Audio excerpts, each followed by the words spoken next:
Hello guys! Hello! Welcome dito sa aking channel, Kapalaran 888. Welcome! Gemini, alamin natin kung anong messages, vibration, gabay energy para sa lahat ng Gemini. So, Gemini, ito ay simula February 12, 2025. So, full moon siya in Leo. So, alam mo naman na yung Leo is first sign energy. Okay? Fiery, aggressive energy siya. So, witchy medicine. Gemini, connect to earth. Witchy medicine, ito itungkol sa mga, hindi sa witchcraft siya. Pwede to sa healing. Healing, awakening, parang ganon. So, gamitin mo yung February 12 na to para gumaling kung ano yung mga masasakit sa katawan mo, sa ulo mo, physical, mental, psychological, spiritual, connect to earth, spend time sa nature, grounding, yun yung pinaka mabilis mong gagawin dito. Kung lalo kung nakatira ka sa probinsya, yung maraming mga puno, malalaking puno, pwede kang yumakap ng 3 or 4 na puno, or isang puno lang, mga 30 minutes, para ma-refresh ka, para ma-replenish or ma-clear, ma-cleanse yung energy mo. Okay? Okay. Thank you, Gemini.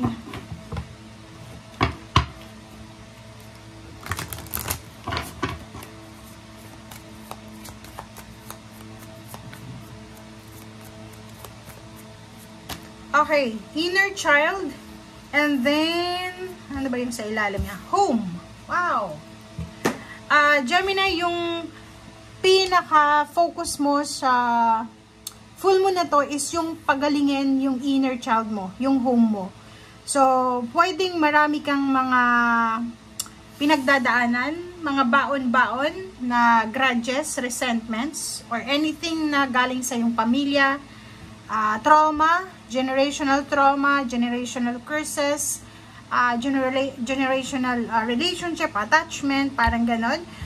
Dito sinasabi na connected in nature para gumaling siya. Okay, so yun sa posibleng makatulong sa iyo, Gemini, para gumaling yung inner child trauma mo or mga problema sa tahanan, sa parents, sa siblings, sa relatives, sa friends, sa asawa, sa anak, sa pamangkin, sa apo, is through cleansing. Okay, through cleansing, or pwede din na full moon bath or full moon ritual. Okay, so yun.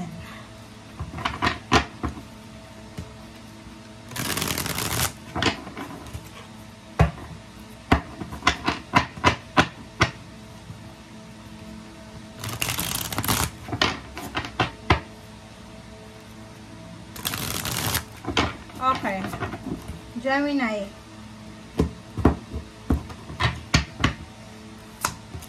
First card natin is 3 of Swords, Knight of Cups, and Knight of Pentacles, kakaloka, and the Lovers.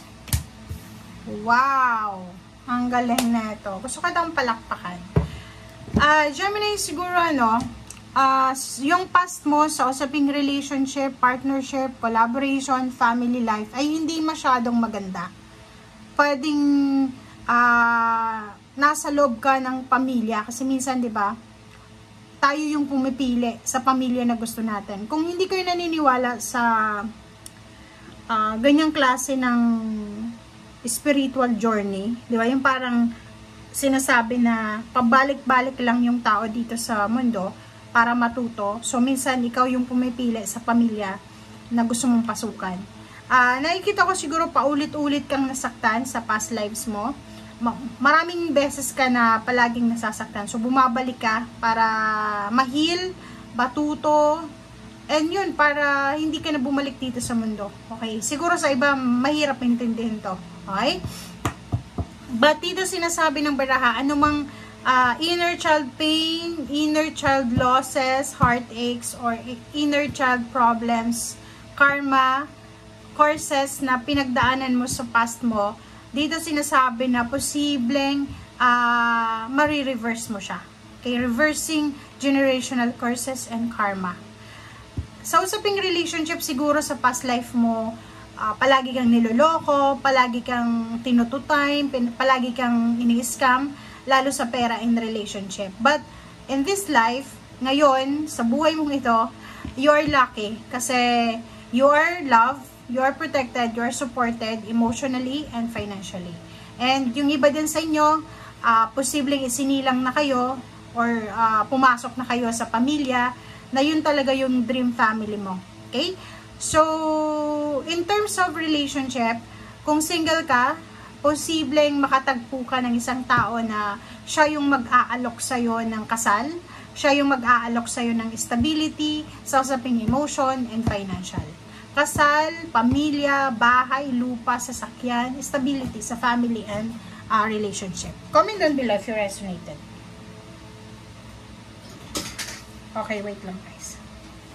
Ay, sorry. Okay? So, yun.